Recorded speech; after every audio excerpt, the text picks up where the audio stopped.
గారు okay okay మళ్ళీ మాట్లాడదాం. విజయ్ గారు సరే, ఇప్పుడు లోకేష్ రాజీనామా చేసే వరకు మా ఉద్యమం ఆగదు, మా నిరసన ఆగదు. మొన్న రిలే నిరాహార దీక్షలు చేశారు, ఇప్పుడు ర్యాలీలు చేపడుతున్నారు.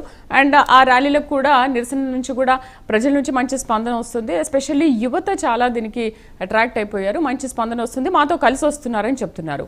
సరే, రాజీనామా చేసేదాకా ఈ ఉద్యమం ఇలాగే కొనసాగుతుందంట. మరి మీరు డిఎస్సి అభ్యర్థుల్లో ఉన్న అనుమానాలను నివృత్తి చేయడానికి ప్రభుత్వం నుంచి ఒక శ్వేతపత్రం ఏమైనా విడుదల చేస్తుందా? పోనీ పూర్తి వివరాలు ఏమైనా వెల్లడిస్తారా? ఓకే, ఈ ఉద్యమం ఆగాలి అంటే ఏం చేయాలి మేడం? ఇప్పుడు వాళ్ళు చెప్తున్న యూత్, ఉద్యమం చేసే యూత్ చూడండి.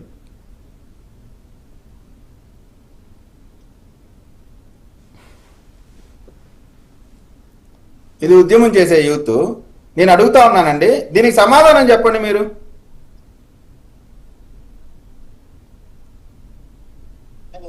దీనికి కాంట్రవర్షియల్ చేసి అమ్ముకునే కార్యక్రమం దాకా తీసుకుపోవడం అంటే నాకు ఆశ్చర్యం. పర్వాలేదు, ఒక స్థాయిలో ఉంటే, ఒక రాష్ట్ర స్థాయిలో ఉండిన వాళ్ళు మినిమం కామన్ సెన్స్ తో మాట్లాడారు సార్. ఎందుకంటే ఒకటండి, ఇప్పుడు మనకు అందరికీ తెలిసిన విషయమే, అందరం సచివాలయం జాబులు రాసాం, నేను కూడా రాసాను. ఈ రోజుకి కూడా నా ర్యాంక్ ఎంతో నాకు తెలియదు. మీకు సచివాలయంలో మీకు ర్యాంక్ ఎంత వచ్చిందో మీకు తెలుసా? ఎవరికి తెలియదు. ఎందుకంటే వాళ్ళు ర్యాంక్ గానీ వీళ్ళకి ఉద్యోగాలు ఎలా నోటిఫికేషన్ ఇస్తారు, దాని ర్యాంకింగ్ ఏంటి, సిస్టమ్ ఏంటి, ఏది ఒక్కదాన్ని కూడా పాటించకుండా వాళ్ళు రాజకీయంగా వాళ్ళు ఇచ్చేటువంటి ఉద్యోగాలన్నీ కూడా ఏ రకంగా వీళ్ళు ఇచ్చారనేటువంటిది.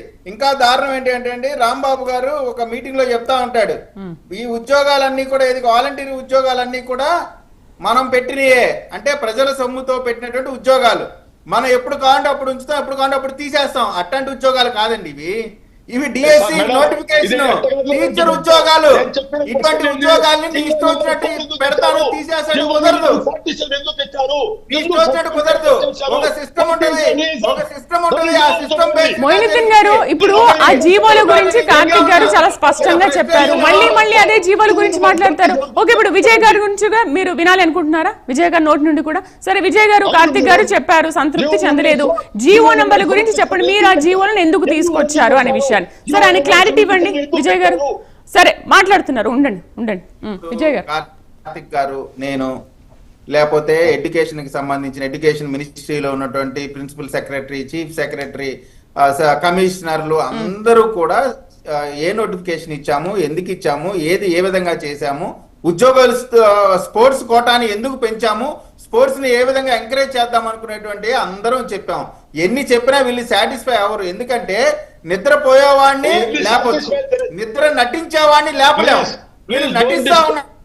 ఈ నటనకి ఆస్కార్ లాగా భాస్కర్ అవార్డు ఇవ్వచ్చు. వీళ్ళు చేసేది ఉద్యమం కాదు, వీళ్ళు నటిస్తా ఉన్నారు, ఉద్యమం చేసినట్టు నటిస్తా ఉన్నారు. ఈ నటనకి భాస్కర్ అవార్డు గ్యారెంటీ.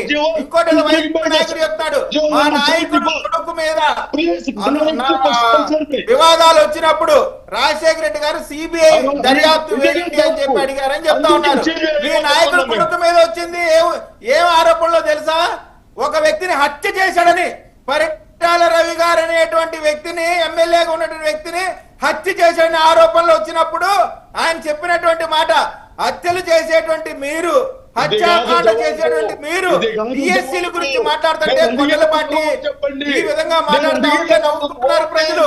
మనకు కొంచెమన్నా జ్ఞానం ఉందా లేదా? ఇంత పారదర్శకంగా జరిగిందే 16,400 మనకి చేత కాని పనులు లోకేష్ గారి నాయకత్వంలో ఈ రోజున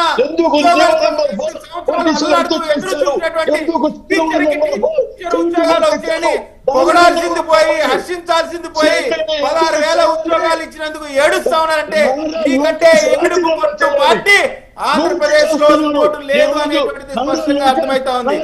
మీకు ఏం కావాలనేటువంటి ఆలోచన లేదు. కాసేపు లీక్ అయిందంటారు, కాసేపు పారదర్శకంగా జరగలేదంటారు, కాసేపు ఆర్జీఓలు ఎందుకు ఇచ్చిందా అంటారు, కాసేపు లేదు చంద్రబాబు నాయుడు గారు కమ్యూనిటీకి టీచర్ ఇచ్చారంటారు, కాసేపు యువకుల వాళ్ళకి ఇచ్చారంటారు. అసలు మీ క్వశ్చన్ ఏంటి? మీరు ఎందుకు ఉద్యమం చేస్తున్నారు? కనీసం మీకు కూడా ఆలోచన లేకుండా, ఏం అడుగుతున్నామో తెలియకుండా మనకు ఒక మీడియా ఛానల్ ఉంది, సాక్షి ఉంది, సాక్షి టీవీ, సాక్షి పేపరు, దాంట్లో గంటలు గంటలు రాయొచ్చు, చూపించవచ్చు. కాబట్టి ఏదో ఒక ఉద్యమం చేస్తా ఉన్నారు. నేను ఒక్కడే చెప్తానండి, మీరు చేసేటువంటి వికృత చర్చలకి, మీరు చేసేటువంటి పర్యటన విజయ్ గారు బ్రేక్ తీసుకుందాం. ప్రజలు ఇబ్బంది పడతా ఉన్నారు. మేడం ఇవాళ గుంటూరులో వీళ్ళు ఒక నిరసన కార్యక్రమం చేశారండి. అసలే గుంటూరులో అభివృద్ధి కార్యక్రమంలో భాగంగా ఫ్లైఓవర్ పడగొట్టి కొత్త ఫ్లైఓవర్ కడుతూ అనేకమైన సైడ్ ట్రైన్లు రోడ్లు వేస్తారు, ప్రజలు ఇబ్బంది పడతా ఉంటే వీళ్ళు దొంగ ర్యాలీ చేస్తా ఉంటారు, ప్రజల్ని తప్పుదో పట్టిస్తా ఉంటారు, ప్రజల్ని ఇబ్బంది పెడతా ఉంటారు. విజయ్ గారు, మొయినుద్దీన్ గారు, రైట్ మళ్ళీ వస్తాను, ఒక బ్రేక్ తర్వాత మళ్ళీ వస్తాను. ఇప్పుడు ఒక షార్ట్ బ్రేక్ తీసుకుందాం. Stay with us.